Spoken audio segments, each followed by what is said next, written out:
I have started a replay of the God of War series and realized one thing.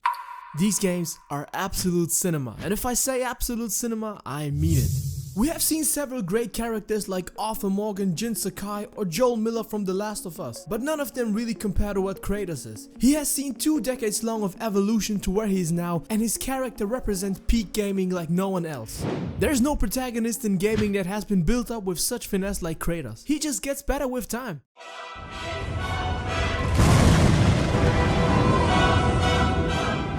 Few characters in gaming have been given the privilege of time. True, meaningful time to evolve, break and rebuild themselves across decades of storytelling. Many protagonists are bound to the static nature of their initial conception, never growing beyond their original design. Kratos, however, is not one of them. His journey is one of staggering transformation, spanning multiple mythologies and a profound personal metamorphosis. He began as being of pure, unchecked wrath, an instrument of war, restraint being an unknown concept to him. Kratos' origins are steeped in blood and betrayal. Born a Spartan warrior, his entire existence was molded by violence and his skill on the battlefield matched only by his relentless ambition. But it was ambition that doomed him. In a moment of desperation, he swore himself to Ares, the god of war, in exchange for victory. This bargain, one of power and subjugation, sealed his fate. Under Ares' command, Kratos became a monster, a mindless instrument of destruction. But Ares is cruel and rarely bestows his gift without consequences. He maliciously tricked Kratos into slaughtering his own wife and daughter, forever binding him to his sins. From that moment, he was no longer a man, nor even a warrior, but a specter of vengeance, a being consumed by the singular desire to destroy the gods who had wronged him. His pale skin, forever stained with the ashes of his family, served as both a physical and metaphysical manifestation of his grief. He was not just haunted by his past, he was his past. An avatar of suffering that could never be undone, and with every step he takes, his family follows him, whether he wants it or not. With every battle and every enemy he cut down, Kratos didn't move towards salvation, only deeper into his own self-destruction. The ghost of Sparta was a force of nature, unrelenting in his fury, bringing down Ares, then the Olympian pantheon itself, with no regard for the consequences. His war against Zeus was not merely a rebellion against Olympus, but against fate itself. But fate does not bend so easily, and by the time Kratos had destroyed Olympus, he found himself standing in a hollow victory, surrounded by nothing but destruction. For a character who had spent years tearing his enemies apart, his greatest battle was against himself. The cycle of vengeance had consumed him, left him empty, and in a final act of defiance, he attempted to end his own life. But the world was not finished with Kratos yet. Close your heart to their desperation. Close your heart to their suffering. Do not allow yourself to feel for them. They will not feel for you.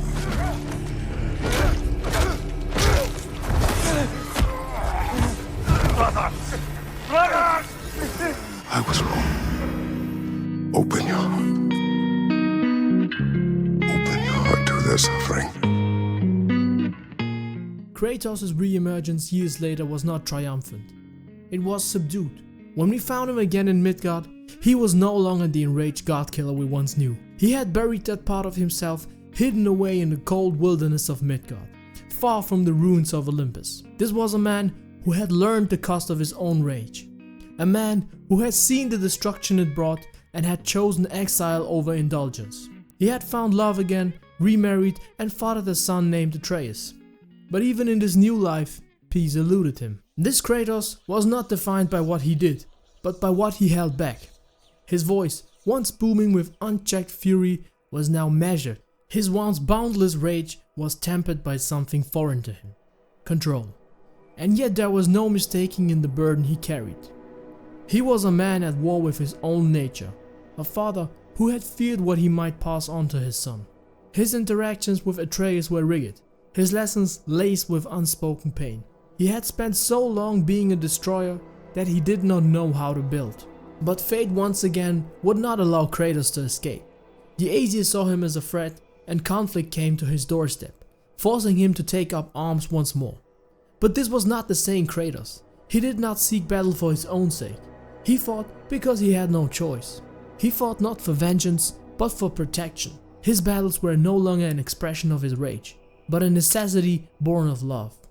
And through his journey, something extraordinary happened. Kratos learned to let himself feel again. He softened, if only slightly. He revealed glimpses of his vulnerability, and in one of his most defining moments, he turned to his son and uttered the words that would redefine his legacy. Who I was is not who you be. We must be better. By the time Ragnarök arrived, Kratos had transformed once more. The man who once defied gods without hesitation now questioned whether war was the only answer. He was still a warrior, still powerful beyond measure, but there was a wisdom in his restraint. His bond with Atreus had deepened, and for the first time, he was no longer afraid to let himself care. The Norse prophecy foretold his death, a fate Kratos would have once fought against with unrelenting fury. But now, he met it not with anger, but with acceptance. He had spent his entire existence trapped in a cycle of violence, one generation killing the last, an endless loop of destruction. But when the time came for him to choose, he did something that no one did before him. He broke the cycle. Kratos spared his enemies when he could have slain them. He taught Atreus to lead rather than conquer, and in the end, he was shown a vision not of death, but of peace. A future where he was not remembered as a monster, but as a guide, a builder, someone who had finally transcended his past, and for the first time in his long, painful existence, Kratos allowed himself to hope.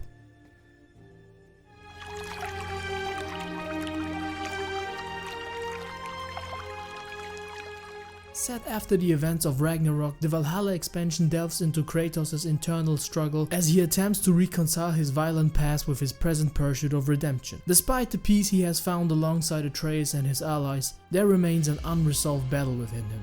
A lingering question of whether true change is possible for someone who has caused so much destruction. Prompted by an invitation from Tyr, Kratos steps into Valhalla, not to fight external enemies, but to face the most formidable opponent of all, himself.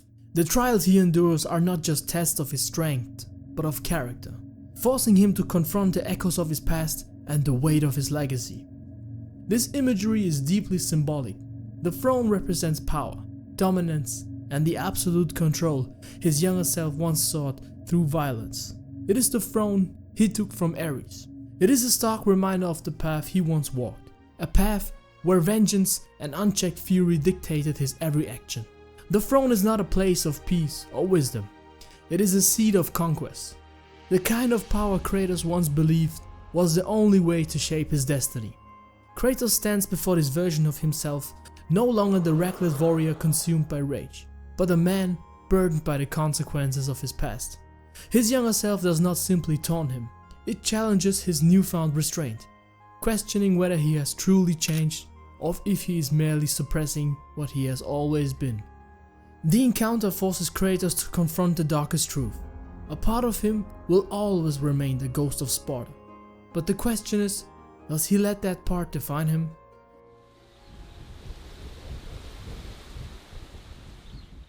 Through this encounter, Kratos acknowledges his past transgressions, not to justify them, but to understand them.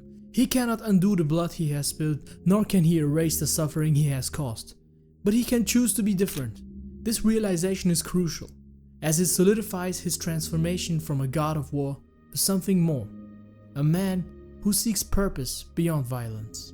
Unlike his past self, who believed that power and destruction were the only paths to survival, Kratos now understands that true strength comes not from rage, but from the ability to move forward despite it. Kratos stands apart from other gaming protagonists because his story is not static. He has evolved, suffered, learned, and changed in a way that no other character has. He began as an unrelenting force of destruction, but he has become something far greater. A man who understands that true strength is not found in rage, but in restraint. Most characters remain trapped in their initial conception, but Kratos has been allowed to grow alongside us. the players who have followed him. He has been the avatar of a youthful anger, the embodiment of reckless defiance. But as we have aged, so has he. Now he's something else, a figure of reflection, a man who understands that pain is inevitable, but it does not have to define us. His journey is not merely one of gods and monsters, but of something far deeper, of a man learning after centuries of suffering that he can be better. And that is why Kratos is without question gaming's greatest protagonist.